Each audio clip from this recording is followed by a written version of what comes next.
2장 1절부터 20절까지 말씀입니다.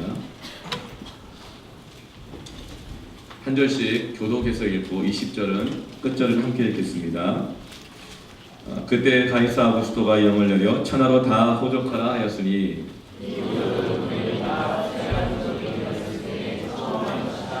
모든 사람이 호족하러 각각 고향으로 돌아가매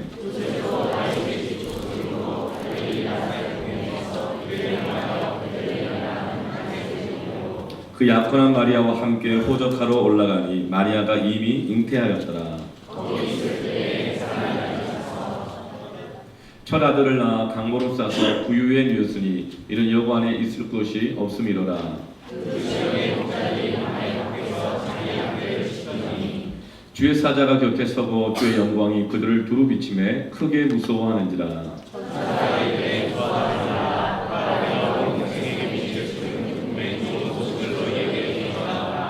오늘 다윗의 동네에 너희를 위하여 구주가 나셨으니 곧 그리스도 주시니라.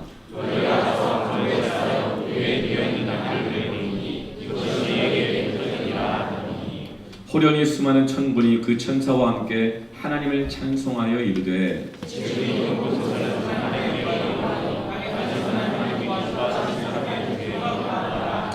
천사들이 떠나 하늘로 올라가니 목자가 서로 말하되 이제 베들레헴으로 가서 주께서 우리에게 알리신 바 이 이루어진 일을 보자 하고 보고 천사가 자기들에게 이 아기에 대하여 말한 것을 전하니 마리아는 이 모든 말을 마음에 새기어 생각하니라. 목자들은 자기들에게 이르던 바와 같이 듣고 본 그 모든 것들을 인하여 하나님께 영광을 돌리고 찬송하며 돌아가니라. 아멘. 예수님의 탄생, 혼돈의 시대의 복음은 예수님이 오신 것입니다. 예수님이 오시면 모든 혼돈이 정리가 됩니다. 그렇다니까요. 예수님이 오시면 모든 무질서 가운데 질서가 찾아오게 됩니다. 예수님이 오시게 되면 우리 삶에 있는 모든 고통과 대답할 수 없는 대안 없는 우리의 삶들 가운데 하나님의 해결책이 되십니다. 예수님께서는 아주 복잡하고 힘든 현실 한가운데 태어나셨습니다. 1절에 그때 가이사 아구스토가 영을 내려 천하로 다 호족하라 하였으니 가이사 로마 황제가 아우구스토 황제가 칙령을 내렸습니다. 호적을 하라고요. 인구조사하는 것입니다. 원래 로마 황제의 칙령으로 5년마다 한 번씩 호적 등록을 하겠습니다. 그런데 그 대상은 로마 시민들에 해당되었습니다. 그러다가 가이사 아구스토가 하필이면 예수님이 태어날 그때에 처음으로 로마 제국 전체의 인구 조사를 하게 하는 칙령을 내립니다. 그때부터 5년에 한 번씩 로마 시민을 대상으로 호적 등록을 하게 하고 14년에 한 번씩 로마 제국 전체에 호적 조사를 하게 합니다. 호적 조사를 철저하게 해서 모두가 다 세금을 내게 하고 그리고 그 중에 군대로 불려가서 전쟁에 나갈 수 있도록 군대 징집을 하기 위해서 했던 것이죠. 그래서 로마 시민뿐만 아니라 로마 제국 전체의 식민지의 남자들이 이때 다 한꺼번에 움직이게 되었습니다. 요셉은 갈릴리 나사렛에서 있었는데 고향으로 돌아가야 되는데 베들레헴까지 130km의 거리를 만삭된 자신의 약혼녀 마리아를 태우고 그 130km 거리를 가게 되는 거예요. 얼마나 당시의 상황이 혼란스럽겠어요. 가정사만 혼란스러운 게 아니라 나라 전체가 혼란스럽고 온 세계가 지금 혼란스러운 상황 가운데 있는데 거기다가 생각지도 못한 아이를 만삭한 상태인 것이죠. 여러분, 작은 일 하나만 혼란스러워져도 가정이 혼란스러워집니다. 사는 것 자체가 복잡해집니다. 그런데 여러분, 온 세계가 혼란에 빠지게 되면 우리나라 같이 강대국 사이에 끼어있는 이 나라는 정말 큰 혼란에 사로잡히게 되어지고 IMF 한번 터지게 되어지면 가장들이 막 자살을 하고 젊은이들이 취업할 곳이 없어지게 되어지고 갑자기 모든 삶이 다 무너지게 되어지면서 큰 혼란 가운데 빠지게 되어지는데 요셉과 마리아는 원치도 않았던 생각지도 않았던 아이를 가지게 되었으니 얼마나 당시가 혼란스럽고 복잡하고 괴롭겠습니까? 2000년이 지난 지금이야 모든 것이 하나님의 뜻대로 될 것이라는 것을 다 알지만 그러면서 고요한 밤, 거룩한 밤 하면서 크리스마스를 맞이하고 예수님 탄생을 맞이하면서 카드도 쓰고 선물도 주고 사랑도 고백하고 여행도 가고 맛있는 것도 먹지만 당시는 예수님의 탄생이 너무나도 복잡한 상황 속에서 있었기 때문에 너무 괴로웠던 것이죠. 요셉 부부는 이런 생각을 해요. 하필이면 로마 제국 최초로 시행하는 이 호정 명령이 왜 하필이면 지금 하라고 하는 건가? 하필이면 막 사업을 시작을 했는데 IMF가 지금 터지는가? 하필이면 애를 낳았는데 메르스가 도는가? 하필이면 사드가 지금 이때 이런가? 하필이면 교육 정책이 내 아들이 내 딸이 시험 봐야 되는데 이때 바뀌는가? 하필이면 일본의 경제 보복이 지금 있는가? 마리아의 배가 만삭이 된 이 상황에서 자동차로 가기도 힘든 130km 거리를 나귀를 타고 가는 거예요. 이런 나귀 타고 130km 가보셨어요? 저는 30분 가봤어요. 2년 전에 인도네시아 브로모산이라고 화산에 올라갈 때에 30분 동안 조랑말을 타고 그 광야 같은 화산재가 덮여 있는 그 길을 걸어가서 브로모산에 올라가 봤거든요. 30분 갔는데요. 온몸에 진땀이 나고 온몸에 몸살이 나더라고요. 어떤 분은 꼬리뼈가 다치고 어떤 분은 꼬리뼈 껍질이 벗겨지셔가지고 2달 동안 고생한 분이 계세요. 30분만 타도요. 건강한 몸으로 탔는데 하필이면 이때 만삭이 된 몸으로 그 아내를 데리고 130km 거리를 가야 했대. 뿐만 아니라 6절 보니 거기 있을 그때에 정말 산전수전 다 겪어서 베들레헴에 도착한 거예요. 근데 그때 해산 날 날이 찼어요. 애가 곧 막 나올라 그래요. 그런데 7절에 첫 아들을 낳아 강부로 쌓아서 구유에 누였으니 이는 여호와 안에 있을 곳이 없음이로라. 정말 어렵게 갔는데 아무도 반겨주지 않아요. 반겨주는 건 뭐예요? 애 낳을 방도 없어요. 산부인과도 없고 다인실조차도 없어요. 요즘은 뭐 아이 낳고 뭐 조리실 가고 막 그러잖아요. 그럴 만한 작은 방조차도 없어요. 그때 요셉과 마리아가 어떤 생각을 했을까요? 이게 뭐지? 내가 원했던 게 아니잖아. 하나님이 주신 거죠. 약속까지 해주셨잖아요. 하나님 함께 주신다. 그러면 길이 팍팍 열려야 되는 거 아니에요? 방도 딱 준비되어 있고 VIP 룸은 아니더라도 방도 딱딱 준비되어 있고 도착하면 어서 오세요라고 위로해주고 환영해주고 뭐 그래야 되는 거 아닌가요? 그런데 하나님 나한테 왜 이러시는 거예요? 그런 마음 들 때가 있어요. 너무 혼란스러울 때, 너무 괴롭고 힘들 때, 나는 말씀을 어렵게 받아들여서 믿음의 길을 간다고 했는데 하나님 왜 이러세요? 너무 힘들고 어려울 때는요 이런 말이 저절로 나와요. 여러분, 왜 예수님이 이 혼란스러운 상황 속에서 이렇게 요셉과 마리아를 고생시켜가면서까지 왜 태어나셔야 했을까요?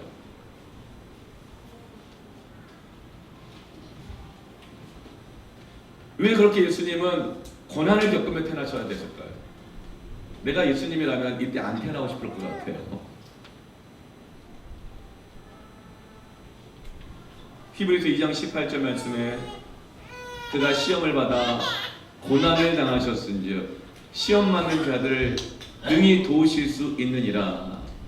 주님이 왜 그렇게 복잡하고 힘들고 어려운 상황을 피하지 않고 시험과 고난을 받을 때에 오셨는가? 그것은 그래야 우리를 도우실 수 있다는 거예요. 우리를 도우시기 위해서라는 거예요. 혼란스러운 상황 우리가 있으니까, 우리가 괴로우니까, 왜 이러지 하니까 오셨다는 거예요. 도우시기 위해서. 그런데 왜 꼭 주님 그렇게 해서 오셔야 도우실 수 있나요? 막 부자로 오시고 산부인과 의사로 오시고 호텔 사장으로 오시고 그러면 더 도우실 수 있는 거 아닌가요? 그런데 왜 아기 예수로 오시고 그 고생스러운 상황 속으로 왜 오셔야 됐을까요? 제가 정말 누군가를 도울 때 정말 안타까울 때가 있어요. 전 정말 돕기를 원하고 위로하기를 원하고 격려하기를 원하고 믿음으로 도전해서 하나님의 역사를, 믿음의 역사를 경험하기 원해서 돕는데 그분이 거절할 때 이렇게 말을 해요. 목사님은 모르시잖아요. 내가 얼마나 힘든지 모르시잖아요. 안 겪어봤잖아요. 목사님은 애 안 낳아봤잖아요. 목사님은 정말 너무 어렵고 가난해서 정말 너무 힘들 때 없잖아요. 목사님은 모르잖아요. 그런 말을 들을 때, 그러면서 저의 도움을, 영적인 권면을 거절할 때 너무 가슴이 아파요. 거절당해서 가슴이 아픈 게 아니라 정말 잘 모르거든요. 물론 저도 애 낳고 애 키워봤어요. 여러분, 육적으로는요 애를 엄마가 낳지만 영적으로는 아빠가 낳습니다. 아브라함이 이삭을 낳고 이삭이 야곱을 낳고, 아멘. 엄마 아빠가 같이 낳는 거예요. 저도 애 낳고 길러봤지만 다 잊어버렸어요. 그래서 지금은 솔직히 말하면 애 낳고 기르는 것이 얼마나 힘든지 감정적으로 잘 안 다가와요. 잘 몰라요. 물론 저도 수제비도 떠먹을 것이 없어가지고 힘들고 어렵고 그렇게 힘들었던 적이 있었지만 지금은 안 그래요. 그래서 저는 그 가난이, 배고픔이, 직장이 없어가지고 고통스러워하는 것이, 그 절망감과 두려움을 전 지금 그렇게 감정적으로 잘 몰라요. 얼마나 힘든지. 그래서 어떻게 해줘야 될지, 그렇게 거절하는 그분들에게 어떻게 해줄 수 있는 것이 없어요. 여러분, 상대방이 모르면요 어떤 지혜로운 말도 사실 도움이 되지 않습니다. 자기가 그 고통을 겪고 있지 않으면 도움이 안 돼요. 모르는 사람한테는 위로를 못 받습니다. 그러나 주님은 아십니다. 그래서 주님은 우리의 도움이 되십니다. 예수님은 도움을 받을 수 없는 우리의 그런 혼란스러움, 두려움, 아픔, 절망, 그래서 마음의 껍질이 딱딱해져가지고 모든 것을 튕겨낼 수밖에 없는 강팍해진 우리 마음 때문에 모르잖아요. 근데 뭘 날 도와줘요 하는 우리 때문에 스스로 그 고난과 시험과 고통을 감당하시면서 피하지 않고 우리를 돕기 위해서 오신 것입니다. 그래야 우리가 주님의 도움을 받을 수 있으니까요. 예수님은 너무 힘든 상황에서 태어나셨어요. 복잡한 상황에 태어나셨어요. 어렸을 때 힘든 상황들 얘기하는 분들이 있어요. 그러나 예수님만한 사람이 있을까요? 주님은 우리가 주님의 도움을 받을 수 있도록 겪지 않으셔도 될 시험과 고난을 담당하셨습니다. 우리가 누군가를 사랑한다면 그 사랑의 증거는 피해갈 수 있는 고난도 피하지 않고 담당하는 것입니다. 우린 종종 이런 이야기 듣습니다. 뭐 하려고 사서 고생을 해? 그만해도 돼? 뭐 하려고 사서 고생을 해? 그러나 여러분, 사서 고생하는 것은 사랑의 증거가 됩니다. 안 해도 되는 고생인데, 피할 수 있는 것인데, 꼭 너밖에 없냐? 이런 말을 들을 수도 있지만, 내가 사랑하는 그 사람 때문에 결코 피할 수 없는 것입니다.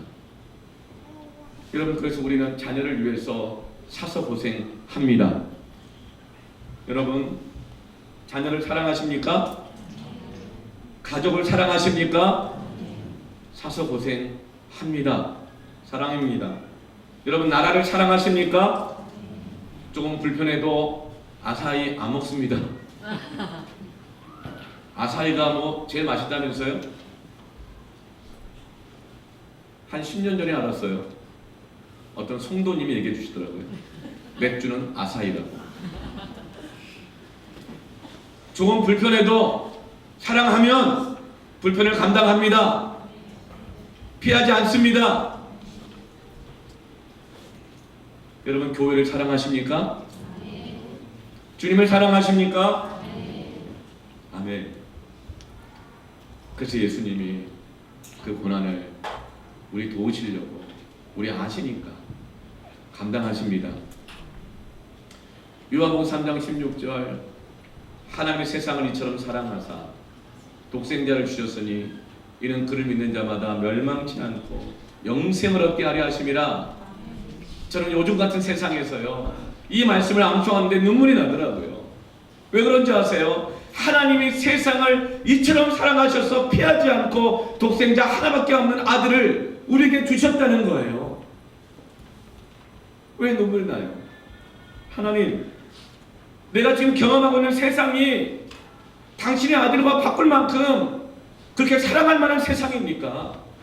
뉴스에서 듣는 이 세상의 소식들을 보세요.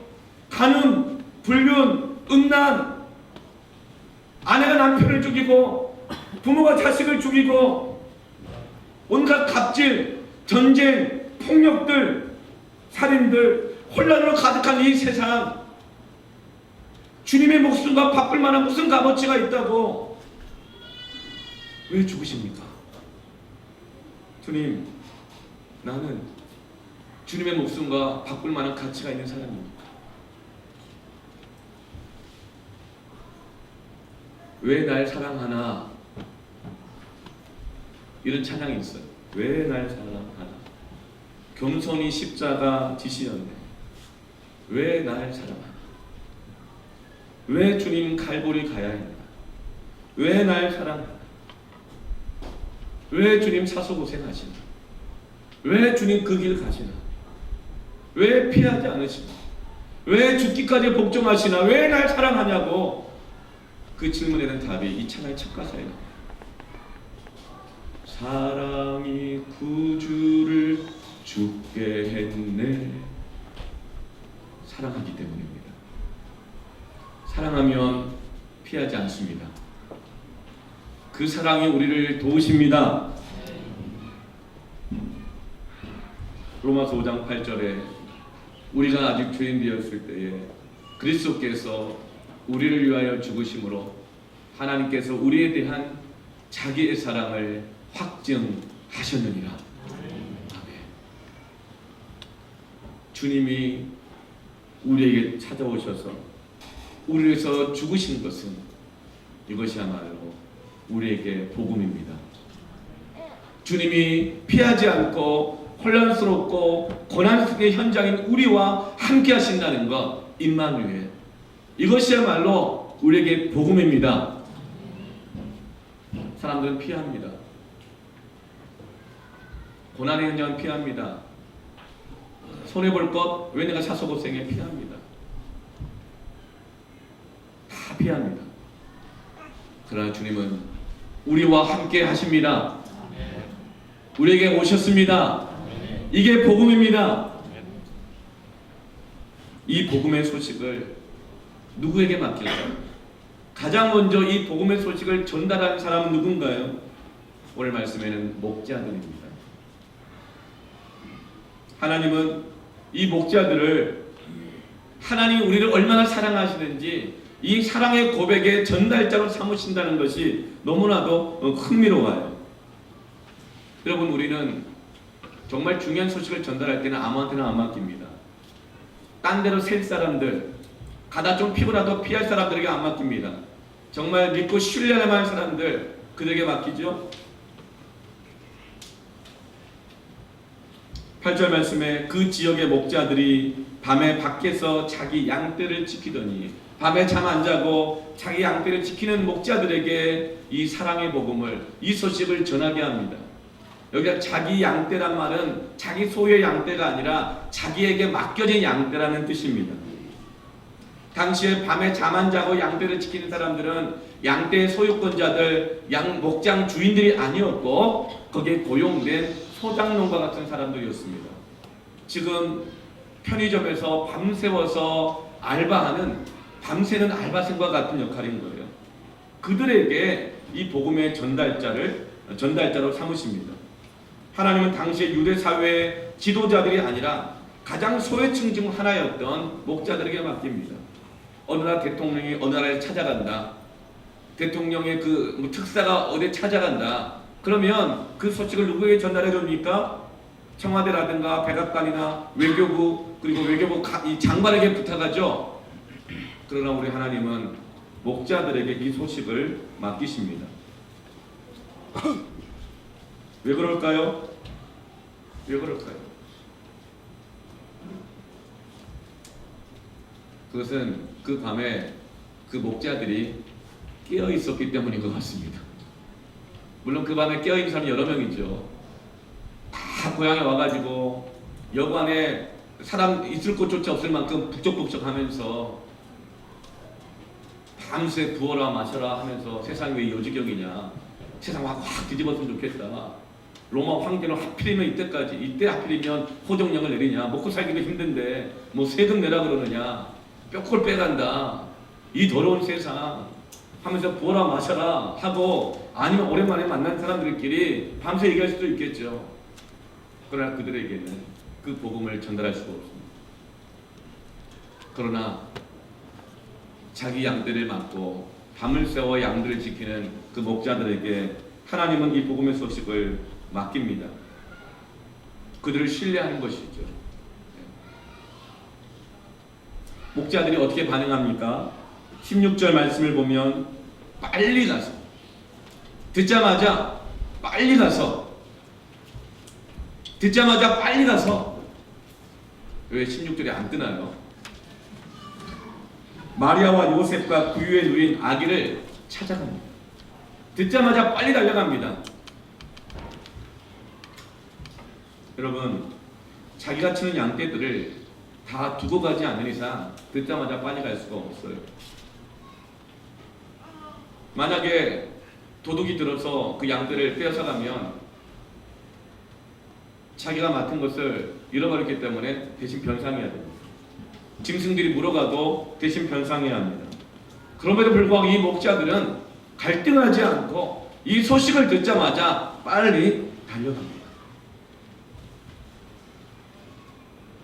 달려갔더니 먼저 와서 있는 사람들이 있어요. 누굴까요? 동방박사들이 미리 와 있습니다. 이들은 1000km를 나귀를 타고 뭐 낙타를 탔는지, 어쨌든 지금 같은 비행기나 기차나 자동차가 아니겠죠. 1000km를 아기의 수를 찾아서 별이 가는 곳으로 따라왔는데 예루살렘의 별이 멈추는 거예요. 그래서 온 세상에 왕이 태어나신다 그러니까 예루살렘의 왕이 알겠구나 해서 예루살렘 왕궁에 찾아갑니다. 헤롯 왕에게 묻습니다. 온 세상에 평화를 줄 왕이 태어난다고 하는데 너희들 알 거 아니냐? 어디서 태어나겠는가? 그때 헤롯 왕이 성경 박사들을 다 불러 모읍니다. 조사해봐라. 그때 성경 박사들이 다 조사해서 말합니다. 베들레헴에서 태어납니다. 구약에 예언되어 있었거든요. 그 말을 듣고 동방 박사들은 다시금 베들레헴을 향하여서 갑니다. 그런데 정작 성경 박사들, 예수님이 어디서 태어나지 가르쳐줬던 그 박사들은 안 움직입니다. 안 가요. 왜 그럴까요? 당시의 정치적 상황 때문에 그래요. 우리 로마 식민지에 있는데 로마 황제가 통치력을 분명하게 하려고 호적 등록을 시키고 있는데 이때 움직이면 오해받을 수 있어요. 그리고 당장 내 눈앞에서 인간의 왕, 헤롯 사장님이 눈이 시뻘겋게 뜨고 있는데 이스라엘 왕이 나셨다고 그를 찾아갔다가는 자신들이 누리고 있는 모든 것을 다 잃어버릴 수 있어요. 그래서 안 가요. 예수님이 탄생하신 곳에 목자들과 동방박사들 갈등하지 않고 이유 불문하고 달려갑니다. 왜 그럴까요? 그것은 11절 말씀 때문에 그래요. 오늘 다윗의 동네에 너희를 위하여 구주가 나셨으니 곧 그리스도 주십니다. 너희를 위하여. 너희를 위하여. 이 복음은 너희를 위한 복음이라는 거예요. 목자들은 자기는 비정규직이라 사실 군인도 못 가요. 세금도 안 내요. 숫자에 들어가지도 않아요. 그들은 고려 대상이 아니에요. 인생은 무지 고단하지만 미래의 희망이 전혀 없는 하루하루 살아가는 사람들에 불과해요. 그들은 밤을 새워서 양떼들을 지키면서 세상이 뒤집어진 걸 보면서도, 로마 군대를 보면서도, 로마 정부와 결탁한 제사장들, 이스라엘 귀족들 보면서도 들리는 소식들은 다 염증이 나고 혼란스럽고, 그러면 나라는 존재는 이 세상에서 아무 의미가 없고 존재감도 없고 미미한 것 같고, 내가 어떤 고생을 하든지 세상 돌아가는 것과 나는 아무 상관없어요. 그렇게 밤하늘의 별을 보면서 견뎌나가고 있는데 그들이 들은 소식이 뭐예요? 너희를 위하여, 너희를 위하여 예수님이 오셨다는 거예요.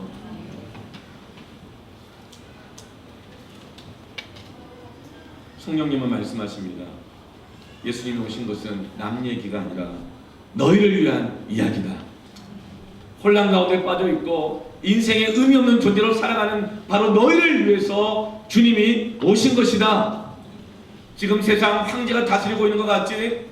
지금 세상 미국이 다스리고 있는 것 같지? 지금 세상 너희들 회사의 사장님에게 달려있는 것 같지? 아니다. 주님이 주관하고 계신다.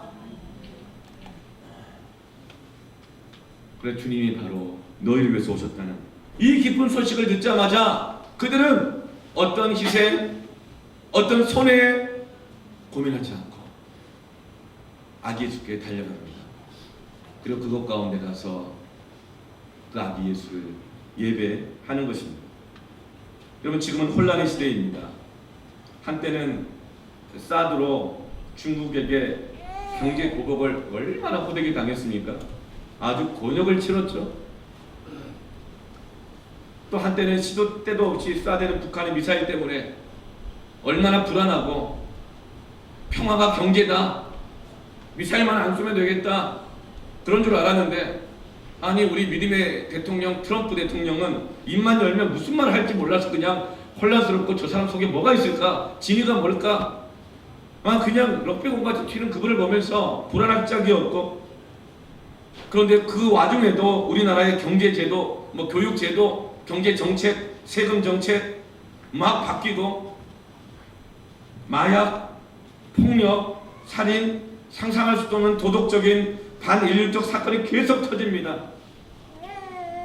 이제는 일본의 어처구니 없는 경제 보복으로 인해서 이 나라의 앞날이 너무나도 혼란스럽습니다. 불안합니다. 이제는 항일운동이다. 아니다. 일본이 믿기는 하지만 현실적으로 대처해야 한다. 일본에 여행 가면 매국노다.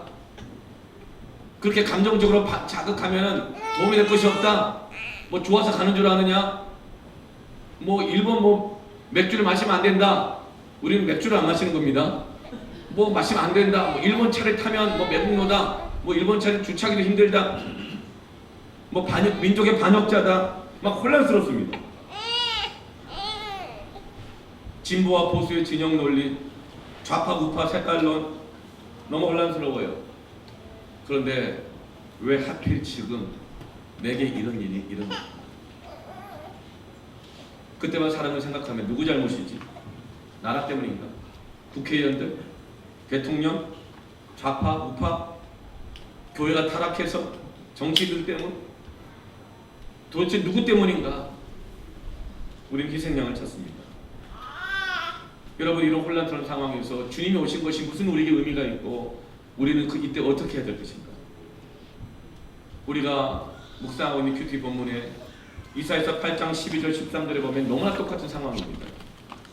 같이 한번 읽어볼까요? 이 백성이 반역자가 있다고 말하여도 너희는 그 모든 일을 따라 반역자가 있다고 하지 말며 그들이 두려워하는 것을 너희는 두려워하지 말며 놀라지 말고 만군의 여호와 그를 너희가 거룩하다 하고 그를 너희가 두려워하며 무서워할 자로 삼으라. 아멘. 당시 이스라엘은 북이스라엘과 남유다로 분단되어 있었습니다. 같은 민족이었지만 서로 싸웠습니다. 그러나 성전은 남유다에 있었습니다. 신앙은 남유다에 있었다고요.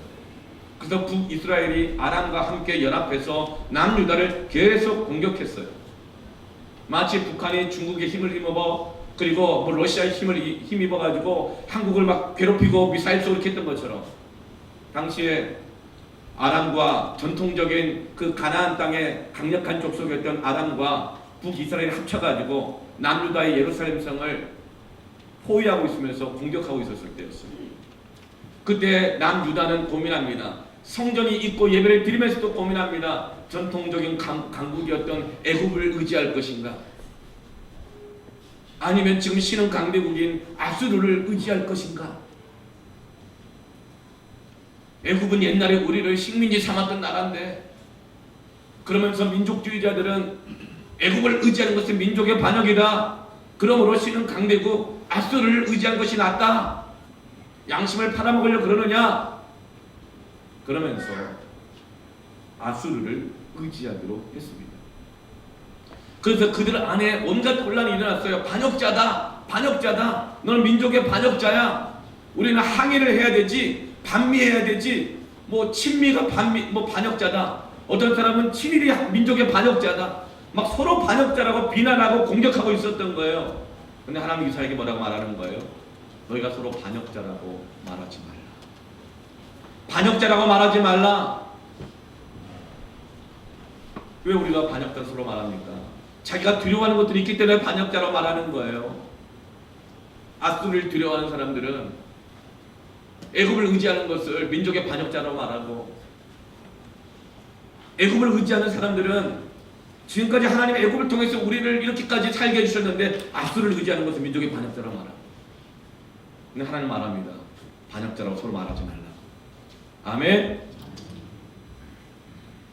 세상 사람들은 그렇게 얘기할 수 있어요. 항일이다, 친미다, 반미다, 친일이다. 세상 역사는 그게 돌아가요.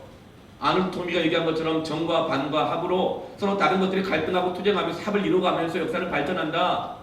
정치인들은 그렇게 말할 수 있어요. 세상 역사학자도 그렇게 말할 수 있어요. 그러나 지금 로마를 다스리는 로마 황제 아우구스토를 통해서 14년 만에 그 제국의 모든 남자들이 호족하러 가게 했던 것은 하나님께서 구약에서 하나님의 메시아가 이 혼돈스러운 세상을 구원하시기 위해서는 베들레헴에서 태어나야 되기 때문에 하나님의 말씀대로 순종하여 역사가 움직여가고 있는 것입니다. 그래서 우리는 그 누구를 반역자로 말하지 않습니다. 하나님은 온 민족과 열방을 구원하기를 원하시고 사랑하십니다. 그러나 정치인들은 그렇게 말해야 되죠. 자신들의 신앙과 양심에 따라서 진보주의자들은 지금은 정말 항의를 해야 될 때가 많을 수 있어요. 그러나 보수주의자들은 자신의 신앙을 따라 나라를 정말 사랑하는 마음으로 현실적이 되어야 된다. 그래서 어느 정도 일본과 좀 타협을 해야 된다. 미국 떠나면 안 된다. 이렇게 말을 해야 돼요. 그렇게 하는 것입니다. 그렇다면 믿는 진보주의자들도 있고 믿는 보수주의자도 있을 거예요. 그럼 믿는 그리스도인들은 어떻게 해야 될 것인가 말씀하고 있습니다. 너희들 서로 반역자라고 말하지 말라. 그리고 아스루와 아람과 애굽을 두려워하지 말고 하나님을 두려워해라.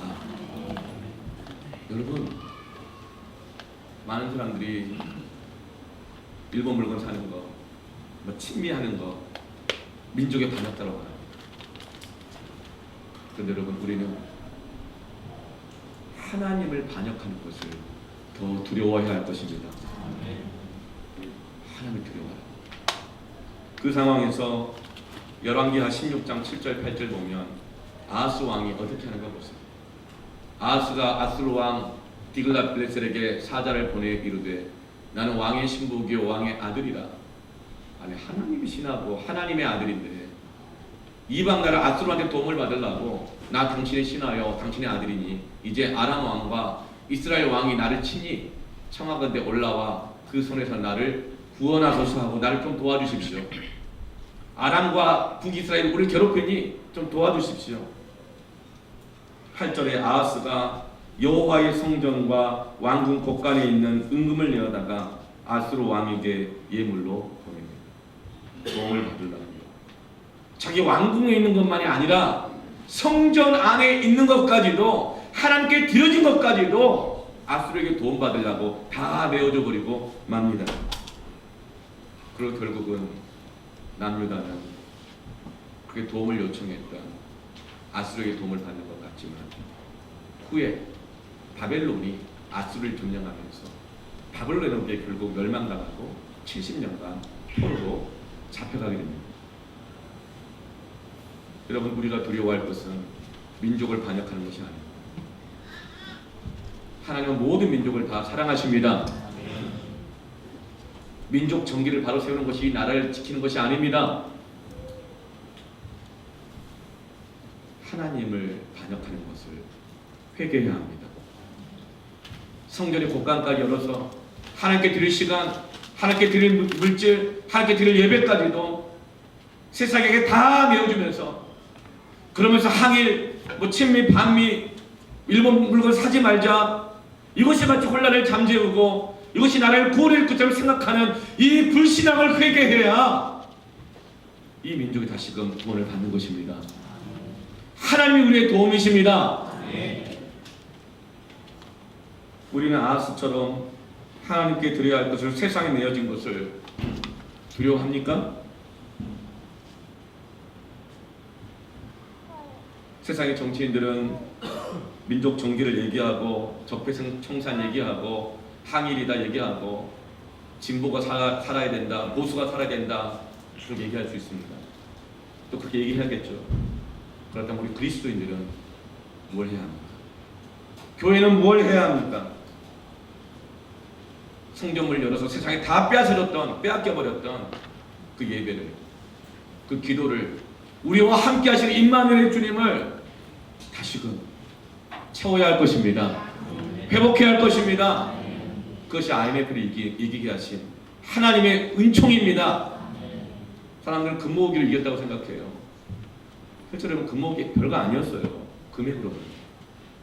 그러나 그때 어땠어요? 라이즈 오브 코리아라고 하면서 교회마다 잃어버렸던 새벽기도도 아침 일어나고 잃어버렸던 금요철회가 일어나고 예배마다 더 모이면서 IMF 때 쇠락해가 된 한국교회가 다시 부흥하기 시작했어요. 여러분 그때 하나님께서 이 나라를 지키신 것입니다. 하나님 이사야 선지자를 통해 말씀하십니다. 이사야서 7장 14절 말씀에 그러므로 주께서 친히 징조를 너에게 주실 것이라. 보라 처녀가 잉태하여 아들을 낳을 것이요 그의 이름을 임마누엘이라 하리라. 이 혼란스러운 상황 여기 붙었다 저기 붙었다 하면서 성전 안에 있는 것까지 세상에 다 뺏겨버리는 이 혼란스러운 세상 가운데 진정한 하나님의 구원은 임마누엘이라는 거예요. 임마누엘 뜻이 뭐예요? 하나님이 우리와 함께 하신다. 하나님이 함께 해주셔야만 이것이 우리의 해답이라는 것입니다. 하나님이 함께 해주지 않으시면 평화가 없다는 것입니다. 하나님이 함께 해주시면 모든 문제가 풀리는 것입니다. 하나님이 주관하고 계십니다. 그런데 그 하나님이 너희를 위해서 이 복음을 주셨다는 거예요. 그 하나님 우리를 사랑하시는 것입니다. 예수님만이 우리의 소망입니다. 인간에게는 더 좋은 교육, 더 좋은 제도, 더 좋은 정보보다도 예수님이 필요합니다. 우리에게는 자녀들의 더 좋은 교육 환경보다도 더 좋은 의료 시스템보다도 더 좋은 날씨와 더 좋은 공기보다도 이 모든 교육제도, 정치제도, 시스템들이 이 환경 날씨들이 우리를 혼란스럽게 한다 하더라도 예수님이 우리에게 가장 필요합니다. 그래서 너희를 위하여서 임마누엘 예수님이 함께 하십니다. 이것이 우리의 복음입니다. 마귀는 지금도 너무나 많은 것들을 혼란스럽게 하면서 주님을 떠나게 만들고 있습니다. 그러나 주님만이 우리의 복음입니다. 그가 찔림은 우리의 허물 때문이요, 그가 상함은 우리의 죄악 때문이요, 그가 징계를 받음으로 우리가 평안을 누리고 그가 채찍에 맞음으로 우리는 나음을 받았도다. 우리의 허물 때문에 혼란이 일어나는 거 아닌가요? 부모의 허물 때문에 사실은 자녀 안에 혼란이 있는 거 아닌가요? 지도자들의 죄악 때문에 교회와 나라가 이 혼란이 있는 거 아닌가요? 성도들의 허물과 성도들의 죄악 때문에 교회와 나라와 가정이 혼란스러운 거 아닌가요? 근데 주님이 대신 징계를 받으시고 채찍에 맞으시고 우리에게 평화가 옵니다. 우리가 나음을 받습니다. 주님이 함께 하셔야 합니다. 그러므로 우리는 주님이 함께 하시도록 기도해야 합니다. 주님이 함께 하시도록 우리 안에 거하시도록 하게 해야 합니다. 갓 태어난 아이를 보면 부모가 얼마나 많은 꿈을 꿉니까? 잘 키우고 싶죠. 조금이라도 잘해주고 싶고요, 더 좋은 걸 먹이고 더 좋은 걸 입히고 싶습니다. 조금이라도 피해가 가는 것 같으면 그냥 그 자식 들고 어디다 도망갑니다. 조금이라도 유익이 될 것 같으면 맹로 삼천, 신사임당 부러워할 것 없이 어디라도 가려고 합니다. 사서 고생도 하려고 합니다. 조금이라도 내 자식이 앞으로 인생이 잘 살 수 있다면 뭐라도 해주려고 합니다. 그런데 하나님 아버지는요, 그 아들 예수님을 보낼 때 죽음을 생각하십니다. 내 아들이 죽어서 이 세상 모든 사람들을 살려야지. 이것이 바로 그 아들을 향한 하나님 아버지의 자녀 비전입니다. 여러분, 우리는 하나님을 따르는 자들입니까? 부모들이요, 하나님 아버지가 이 비전 갖고 있어요. 자녀들을 향해서 이 비전 갖기를 축원합니다. 아멘. 그래야 주님이 함께 하시는 역사가 나타납니다. 여러분, 우리는 자녀를 보호하기를 원하죠. 네가 그 고생을 해, 너 아니어도 있어, 사서 고생할 필요 없어. 우리는 그냥 내 자식한테 옳은 길임에도 불구하고 하나님 뜻대로 순종하는 것임에도 불구하고 하나님의 기뻐하시는 것임에도 불구하고 조금만 손해 갈까봐 막 전전긍긍하고 막 피해라 줄 잘 서라. 여러분, 그런 것은 결코 혼돈이 사라지지 않습니다. 그 자녀 인생 가운데 하나님의 역사와 질서가 나타나지 않습니다. 그러나 마리아와 요셉은 믿음을 갖고 있습니다.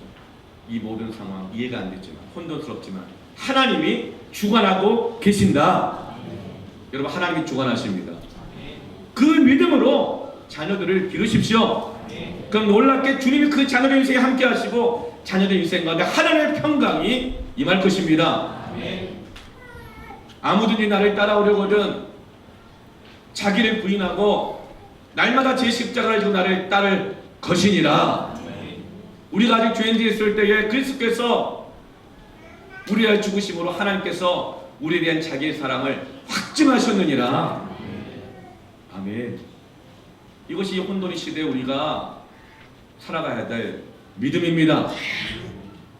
조금만 어려우면 피하고, 조금만 어려우면 도망가는 것이 아니라 주님이 우리와 함께 하시니까 그 부르심의 자리를 향해서 만삭된 아내를 데리고 그 자식을 데리고 함께 나아가는 요셉과 마리아와 같다면 이 땅에 하나님의 평강이 그곳에 임합니다.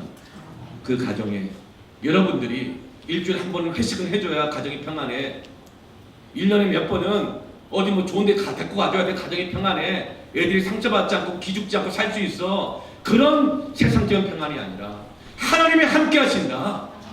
이 평안이 이 가정 가운데 있게 될 것입니다. 우리가 구할 평안은 이런 평안입니다.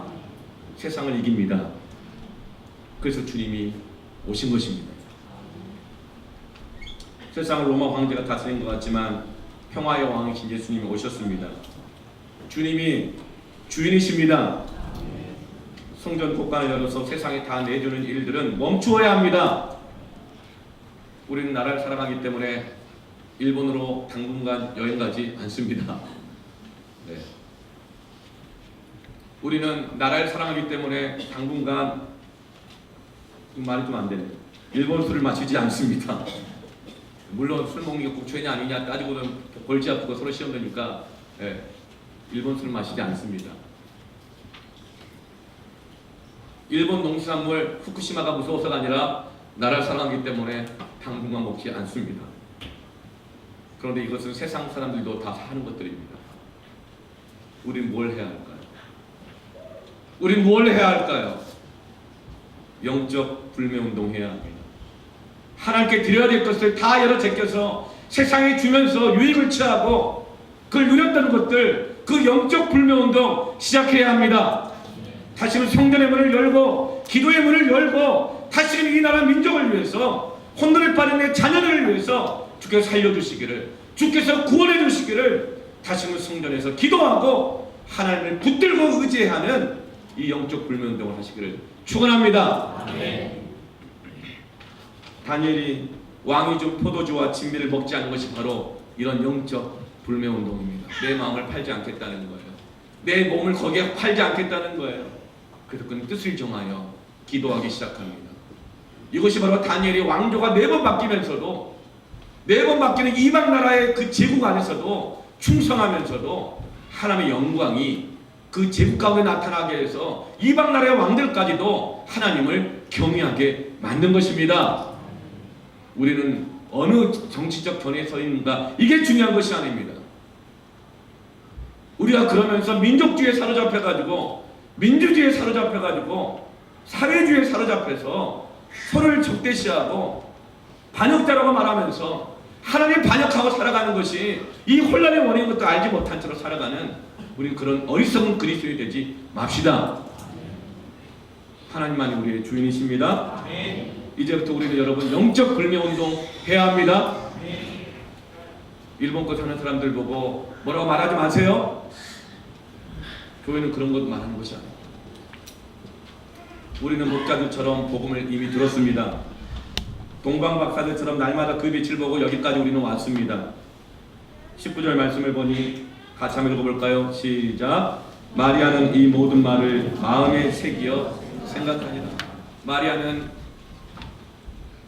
이 모든 말을 마음에 새기고 생각했다고 했어요. 묵상하는 거예요.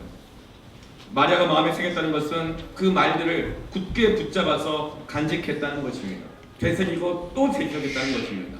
혼란스러울 때마다, 힘든 마음이 올라올 때마다 그 말씀을 붙잡고 묵상했다는 것입니다. 하나님은 마리아에게 끊임없이 여러 격려로 말씀을 전해주셨습니다. 가브리엘 천사를 통해 말씀을 전해주셨습니다. 아멘은 했지만 그 놀란 마음이 진정되지 않자 자기와 같은 상황이 있다는 이야기를 듣고 엘리사벳을 갔더니 엘리사벳을 통해서 또 하나님의 말씀을 또 들었습니다. 그리고 목자를 통해 또 들었습니다. 동방박사들 통해서 이야기를 들었습니다. 하나님 지금도 우리에게 마리아처럼 끊임없이 여러 격려를 통해서 여러 사람들을 통해서 우리에게 말씀을 주고 계십니다. 새벽마다 말씀 들으러 왔더니 말씀 암송하라 그러면서 말씀을 또 주시고, 전교조 수양회 때 말씀으로 성경 퀴즈 한다고 하면서 뭐 그 모범답안 막 주면서 주고, 주일마다 말씀 듣고 시편 119편 20몇 번 말씀 듣고, 이제 금영성 사도행전 말씀 듣고 주일 누가복음 말씀 듣고 섬기비를 통해서 권면을 받고 사역자 막 전화해서 권면하고 여러 경로를 통해서 하나님의 말씀을 우리에게 주고 계십니다. 하나님이 여러분을 사랑하신다는 증거입니다. 근데 여러분, 만일 마리아가 그 말씀을 듣고 마음에 새기어 생각하지 않았다면, 다른 말들 붙잡고 다른 상황 고려했다면 이 모든 일을 감당하지 못했을 것입니다. 더 큰 혼란에 빠졌을 거예요. 견디기 어려웠을 거예요. 그러나 상황은 힘들고 어려운 일은 계속 있지만 하나님께서 우리에게 들려주는 이 복음, 하나님이 주관하십니다. 하나님이 너희와 함께 하십니다. 그 하나님이 너희들에게 평화를 주실 것이다. 이 임마누엘의 하나님을 그의 마음 가운데 붙든 것입니다. 이게 답이에요. 혼돈의 시대의 복음이 우리에게 답인 것입니다. 이것이 우리가 지금 무엇을 해야 될지를 알려주고 계시는 것입니다. 임마누엘의 주님을 가슴에 품으십시오. 혼돈의 시대의 복음, 예수님이 우리에게 오셨습니다. 말씀이 육신되어 우리 가운데 거하셨습니다. 우리가 그의 영광을 보니 아버지의 독생자 영광이요 은혜와 진리가 충만하더라. 너희가 내 안에 거하고 내 말이 너희 안에 거하면 무엇인지 원하는 대로 구하라. 그리하면 이루리라. 아무든지 나를 따라오려거든 자기를 부인하고 날마다 제 십자가를 지고 나를 따를 것이니라. 내가 진실로 진실로 너에게 이르노니 내 말을 듣고 또 나 보내신 이를 믿는 자는 영생을 얻었고 심판에 이르지 아니하나니 사망에서 생명으로 옮겼느니라. 아멘. 마리아는 혼란스러울 때마다 길이 막힐 때마다 하나님이 다스리십니다. 주님이 나와 함께 하신다. 주님이 평강을 주신다. 이 말씀을 붙들고 묵상하고 새기면서 이 혼돈을 감당할 뿐만 아니라 이겨낸 것입니다. 여러분, 주님이 우리와 함께 하십니다. 이 복음은 누구를 위한 것만이 아니라 바로 너희를 위한 복음이라고 하셨습니다. 믿는 자들마다 여러분 하나님의 구원을 얻습니다. 주님을 가슴에 품으세요. 말씀을 가슴에 품으세요. 주님 음성에 순종하세요. 이제 우리 함께 찬양하면서 기도할 텐데요. 우리가 정말 가장 이 나라 민족을 위해서, 또 가정을 위해서, 내 인생을 위해서 고백해야 될 찬양의 가사입니다. 하늘의 문을 여소서, 이곳을 주목하소서. 하늘을 열고 보소서, 이곳에 있느냐 하소서. 이 시간 주님이 우리와 함께 하시는데요, 우리가 주님이 함께 하시는 온전히 누리도록 마음 활짝 열어드리면서 어떤 문제를 가지고 있든지 어떤 상황이든지 주님 내게 오시옵소서. 주님 우리에게 임재하여 주시옵소서. 찬양하면서 기도하면